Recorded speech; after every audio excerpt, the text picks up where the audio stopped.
Greetings to all men and women of goodwill in Kerala, throughout the country, especially those in the Christian fold. I don't have to say that the Christian community in India, particularly in Kerala, is going through a period of unprecedented disorientation, spiritual anguish, and moral disarray. The community has suffered shocks and blows one after another because of its leaders. Things that you do not associate with even ordinary people, or as the objectionable word would have it, heathens, are reported with sickening regularity about the church leaders in Kerala. It's very embarrassing for me to go into details, and I refrain from doing so. I'm sharing a particular concern through this video, and that is the concern pertaining to the ongoing process of finding a chairman for the National Council of Churches in India, NCCI. NCCI is an important organ, an important association, which represents the non-Catholic churches in India. Therefore, a person who occupies the helm of affairs as far as this vastly representative body is concerned must be a person of distinction, a person who can represent the dignity and gravity of the Christian community in an effective and credible manner. A community insults itself by choosing or accepting mediocre and depraved men and women as its leaders. Unfortunately, this process has been going on for a long time. More often than not, people who become bishops are people who simply do not deserve to attain that position of dignity, and they succeed in their stratagem to conquer and occupy positions of importance using all kinds of devious methods, because people involved in selecting them or electing them are vulnerable to be bribed, influenced, and purchased. This is a general tragedy, and I just mention it as a background to what is happening in NCCI. I understand that the metropolitan, the Orthodox metropolitan of the Kundankulam diocese, Geevarghese Mar Yulios, is in the fray, and there is a distinct danger, and I use the word danger very, very advisedly. There is a distinct danger of his becoming the chairman of the National Council. Why am I concerned? I mean, I am not directly involved with NCCI. I am not a member of the Orthodox Church or any other church at the moment, but I am certainly an ardent follower of Jesus Christ. I consider my faith to be the most precious thing about my life. I am concerned about this because, in my opinion, in my considered opinion, based on at least 3-4 years of very, very close and minute observation of all that's been happening in this state, the least suitable person to occupy this position is Geevarghese Mar Yulios. This is not what I am saying. I know it for a fact that a vast majority of people, at least thousands and thousands of members of his own church, including his own diocese, are grossly upset with him. As I've been watching the social media processes in this regard, there are so many members of the Orthodox Church that have in recent times expressed their anguish at the way this man is conducting himself, and wondering why it is that stern action is not taken against him. They feel that he should be actually removed from his position as a bishop, in the best interest of the church. So a person who is deemed to be unfit to give leadership to his own diocese, to be now promoted to the position of the chairman of the National Council of Churches in India, is to me unthinkable. A particular instance that came to my mind needs to be cited here. An 11-year-old boy, a boy of sterling qualities, great competence, absolute devotion to his faith, and someone who mastered the liturgy of the church at so tender an age, was humiliated simply because his father tried to expose the corruption in his own congregation, his own church.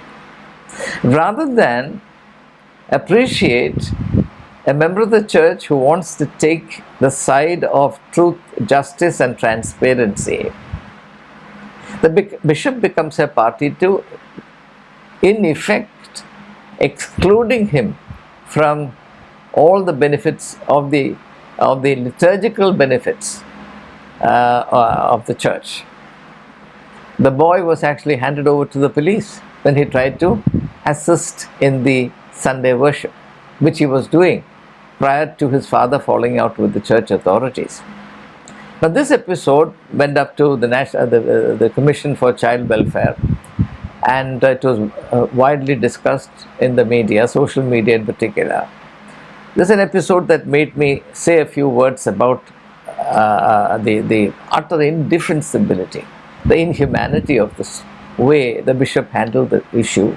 I usually don't meddle with the internal affairs of the church, but this is not an internal affair. This is a question of violating the basic rights of an 11-year-old boy, a boy being punished for what his father has done which displeased the bishop. Now that's a kind of immorality, is utter immorality, injustice, inhumanity. Such a person, there are all kinds of other allegations about him, and I refrain from mentioning them because I'm not directly involved, nor do I have documentary evidence. For example, reportedly he is the second accused in the alleged murder of a bishop. Let me put it, death under mysterious circumstances of a bishop, which is alleged to be a murder. But I have absolutely no basis for believing that this bishop was involved in it, because the investigation, I am told, is underway, and I know that in Kerala such investigations reach nowhere, so that's a non-issue as far as I am concerned. I am also told that his brother has been missing for more than 2 decades, and he was one way or other involved in it. I have absolutely no basis for believing this, but this is being widely talked about. The fact that he did nothing to trace his missing brother, so these things do not concern me one bit. But there is one more concern which I need to flag here, and that is,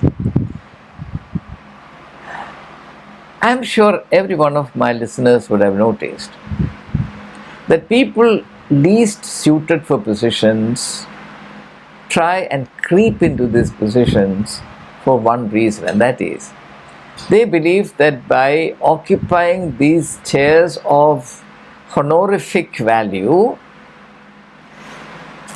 they will add something to their gravity which does not exist. Now let me put it more simply and directly. Suppose I believe that I have some worth. I don't have to, put one more jewel on my crown to prove that I am somebody. I don't need a crown. I believe that there are 2 types of kings in the world: kings with crowns and kings who do not need crowns. And I believe kings who do not need crowns are better kings. The others are bogus kings. They just happen to be kings by default. So, if you understand that principle, when you see a bishop playing politics, using all kinds of unchristian methods, immoral methods, indecent methods to capture this position or that itself should convince you that the person concerned is not only unworthy of that position, but that he is not even a good specimen of Christianity. Even when this man becomes the chairman of the National Council of Churches in India, I would like to know on what basis he has been elected. What are his merits? What is his contribution to the image and credibility of the Christian community in Kerala or in India? What are the qualities that would prove that this man is capable of giving worthwhile leadership at the national level? Now, if a person is elected or selected without any reference to his personal merit, his stature, what he stands for, his commitment to ideals, his commitment to Christianity, then surely there is something wrong about it. In terms of what I have seen, I can vouchsafe that he is busy cultivating the BJP because he thinks that with the help of BJP, by sending the Christian community to the BJP, he can acquire huge personal benefits. And I wouldn't be surprised if the influence of the BJP in the Northeast is playing in this particular process. How exactly it's working out, I do not know, but I can make an intelligent guess. And because it is a guess, I will not go into details.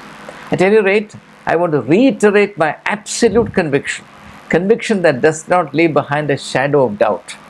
The National Council of Churches in India surely deserves a better chairman. This is a position graced by persons of some distinction in the past.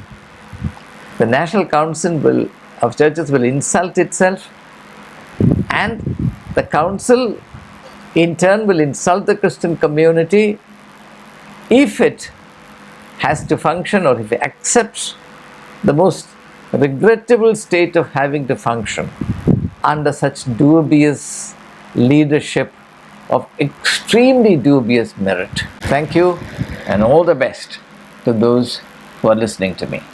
Let's pray for the Christian churches, communities, leaders, because we are passing through a period of unprecedented crisis.